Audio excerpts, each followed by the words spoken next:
It's commonly said that the only things in life that you can count on are death and taxes. But what if that didn't have to be true?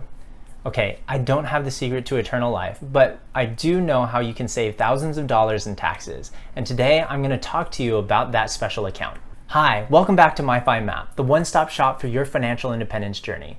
My name is Chris, and I'm here to teach you everything that you need to know about financial independence, from investing to budgeting to beating your taxes and more. If that sounds like something that you'd be interested in, hit the subscribe button. So if you haven't guessed it already, today we're going to be talking about individual retirement accounts, or IRAs. Back in 1974, Congress passed the Employee Retirement Income Security Act, or ERISA for short. This created individual retirement accounts, which were tax-advantaged accounts to allow people to save for retirement without depending on their employer for a pension. Over the years, Congress has made revisions through laws like the Revenue Act of 1978, the Economic Tax Act of 1981, and the Tax Reform Act of 1986. And in 1997, Senator William V. Roth Jr. of Delaware sponsored the Taxpayer Relief Act, which created an entirely new type of IRA, humbly called the Roth IRA, which totally changed the game. When you hear people talk about IRAs or investing in general, you hear so many different terms flying around, and I know that it can be really confusing. The first thing that you need to know is that an IRA is a type of investing account. An account is just a container, and just like you can have a big container or a small container or a plastic one or a cardboard one, you can have a different type of account.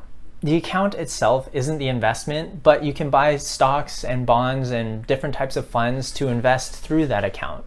If that doesn't quite make sense, I've got a future video coming out with key investing terms, so make sure that you hit the subscribe button and the bell notification so you don't miss it. There are 6 or 7 different types of IRAs, depending on who you ask, but here are the main ones that you're going to hear about and a brief description of each. First is the traditional IRA, sometimes just called an IRA. This is a tax-deductible account, which means that you can pay less taxes each year. There's a $6,000 contribution limit, so in theory, you could pay taxes on $6,000 less each year if you max out your contributions. However, once you start withdrawing from that account, you do have to start paying taxes, and that money is going to be taxed at your normal income tax bracket. And lastly, once you turn 72, you're required to start making mandatory withdrawals from your IRA. Second is the Roth IRA. These contributions are not tax deductible, but that's no reason to write off the Roth just yet, especially if you're young. The primary benefit of a Roth IRA is that your contributions grow tax-free. Let me say that again. Your contributions grow tax-free. For most long-term investments, you have to pay a capital gains tax of 15%. But for investments in a Roth IRA, you don't have to pay taxes at all. Assuming you get the stock market average return of 8% per year, after 14 years, half of your investment portfolio will be from gains. And your investment portfolio will only continue to grow, and it will grow faster and faster because of compound growth. And lastly, unlike the traditional IRA, Roth IRAs don't have a mandatory distribution after age 72. So if you don't need the money by then, you can leave it in there to continue growing even more. The third type is a rollover IRA. When you leave a company, you'll probably want to take your 401k contributions with you. That's where the rollover IRA comes into play. After you leave your employer, you can roll over your 401k into an IRA. After that, it basically acts like a traditional IRA. The fourth type of IRA is called the SEP IRA. This is a special type of IRA that's aimed at small business and self-employed individuals. The contribution and taxation rules are a little different for SEPs than they are for other types of IRAs. Unfortunately, that goes a little beyond the scope of this video, but if you'd like me to make a video about SEP IRAs in the future, leave a comment down below. Now that you know a little more about IRAs, I thought it'd be helpful to go over some general guidelines. You can only contribute $6,000 per year across all the different IRAs in your account. Even if you have multiple IRAs or you have a traditional and a Roth, you can only contribute a total of $6,000 across all your accounts. For example, I have 2 Roth IRAs because I recently switched over to M1 Finance, and I have a rollover IRA from a previous employer. Even though I have these 3 accounts, I can only contribute $6,000, although I can divide that $6,000 amongst the 3 however I'd like.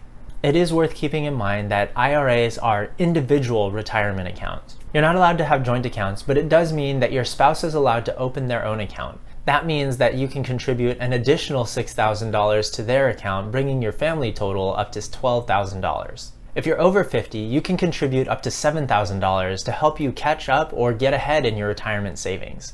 If you withdraw early, you're going to be taxed on that income, and you have to pay a 10% penalty fee on top of that. Once you reach 59 and a half, you can withdraw your investments without penalty. There are some ways to avoid that 10% penalty, like buying your first home or paying for medical expenses while you're uninsured. But in general, it makes the most sense to leave your money invested. Roth IRAs are the exception to this penalty.